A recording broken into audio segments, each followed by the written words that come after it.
Hello, welcome back to part 2 of the series notes. Okay, again, at the end of this, you should be able to say I can use sigma notation to find the sum of series given several terms and vice versa.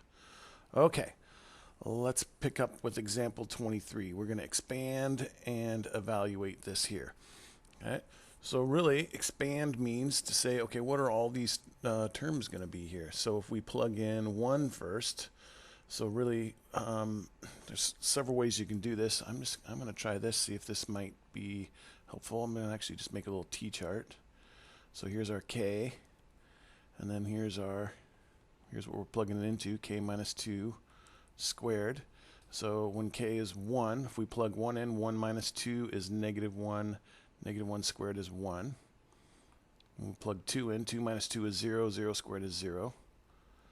3 minus 2 is 1. 1 squared is 1.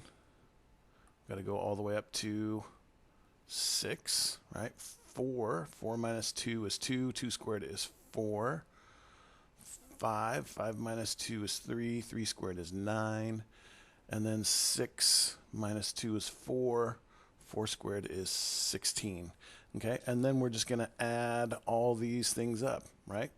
So let's go this way. 16 and 4, that gives us 20, plus 9 is 29, 30, 31. So this is going to add up to be 31. Okay, so we expanded it, and then now we have our 31 total here. Okay, same thing here. Let's try this a little different. You can do it in a table. You can also just plug each number in, and then away you go, right? So we'll plug in 1.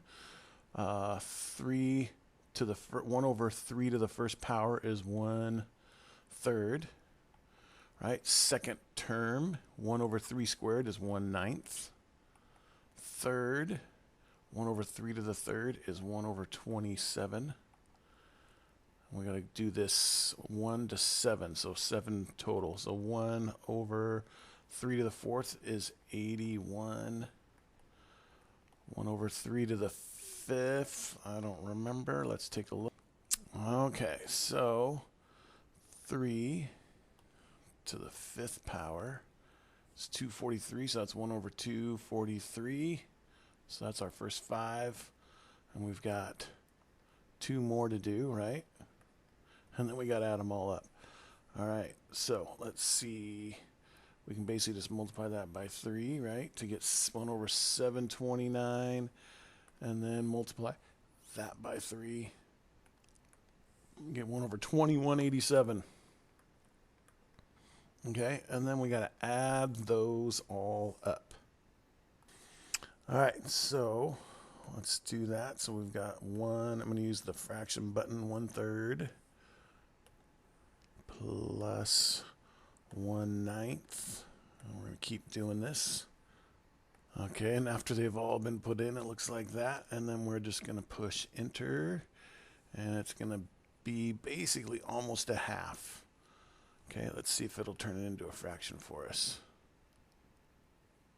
It's thinking.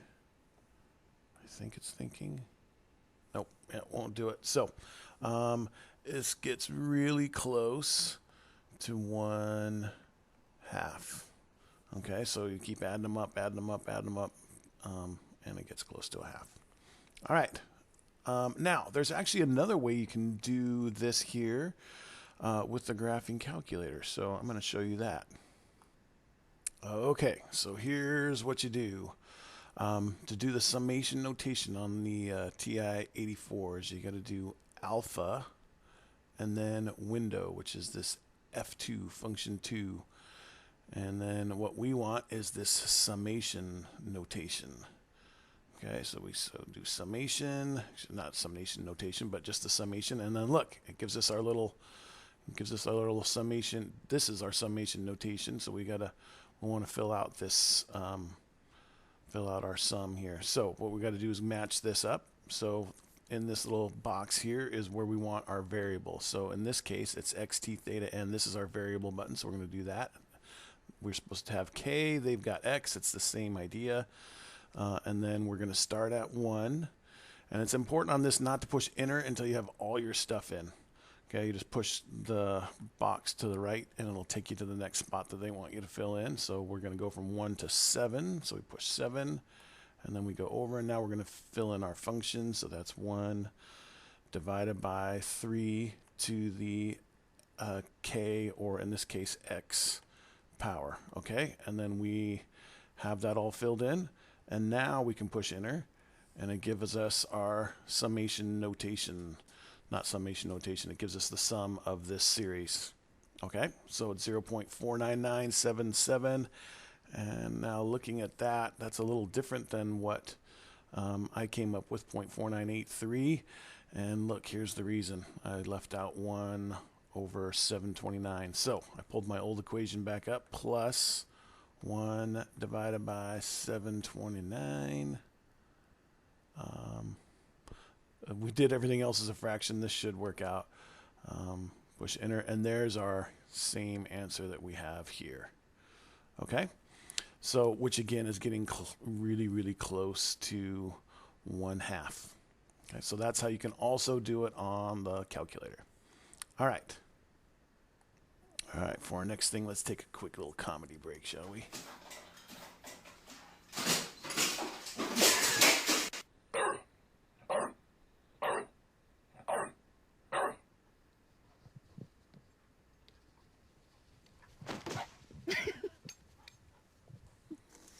Well, what happened? Cat stuff. You gotta get a good picture. I told. All right.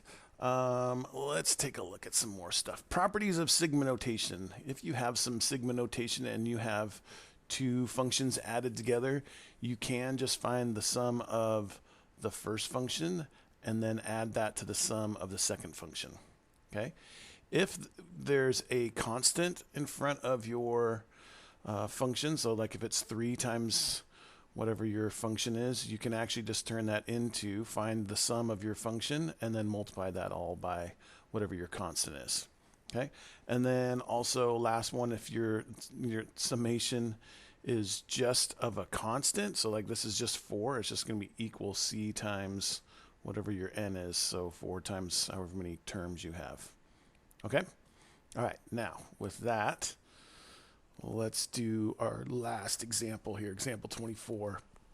Expand n, the sum as k starts at 1 goes to n of 4n. Then write the expansion again underneath, but with the terms in reverse order, and then add them vertically. Write an expression for the sum s of n as the first n even integers. Okay, let's do first things first. Okay, let's do this. Let's expand this thing.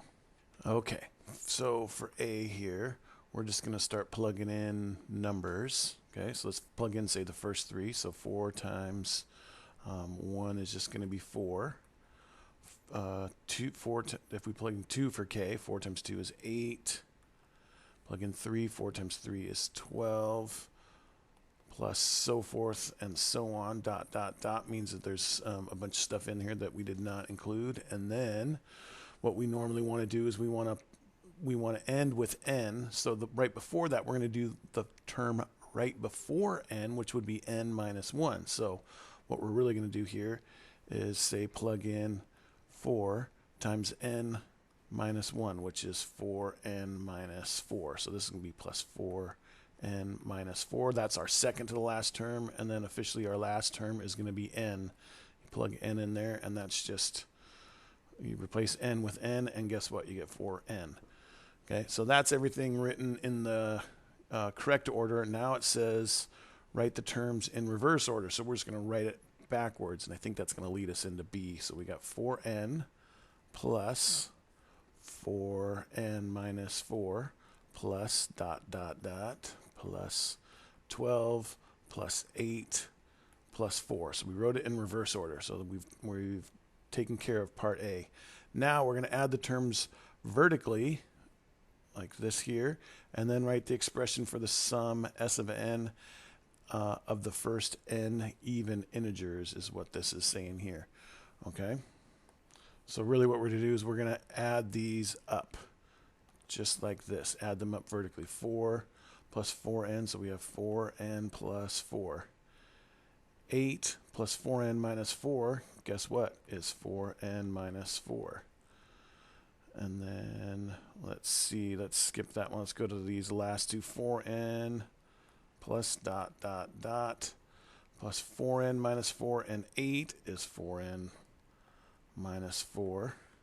And then 4n, oh, sorry, not minus 4. These are plus 4s, right? And then 4n plus 4 is 4n plus 4. So these are all of our terms. So basically what we're getting at is that all of these here, when you reverse their order, add them together, we get 4n plus 4, okay? And I'm just realizing that this shouldn't be n right there. Sorry, this should be, we're always plugging in our k, okay? So what they're getting at here is our original, oops, let's go back to our blue here. So we've got n, k equals 1 of 4k. That's really going to be the same thing as we have this 4, all these are 4n plus 4s, right? Which is the same thing as 4 times n plus 1. But also up here we have we've got all these different terms, so we have n number of these. So really it's going to be 4 times n times the n minus 1, because you have n number of these terms. Okay, that's going to be our even number of terms. Okay, and then also, so we have this, we have 4n times n plus 1. But remember, all of these here, these are all the result of two different terms. So really this is doubled. There's 2 of all of these. Okay, so then if we divide, really kind of, we divide both sides by 2 here, that 2 goes away and that 4n turns into 2n. So we can get rid of that and turn this 4n into a 2n. Okay, and then this is going to be what our sum will be of all these first, as so long as there's an even amount of integers there. So let me show you how this works, because I know this part here is pretty confusing. So let's just say we took the first 4 terms of this sequence, right? That's going to be 4 plus 8 plus 12 plus, we go 4 times 4 is 16. Right? If we add those all up, 4 and 16 is 20, 8 and 12 is another 20, so that's going to be a total of 40. So what we're doing is, instead of saying adding these all up, we can actually just use this formula here, right? And that's an n.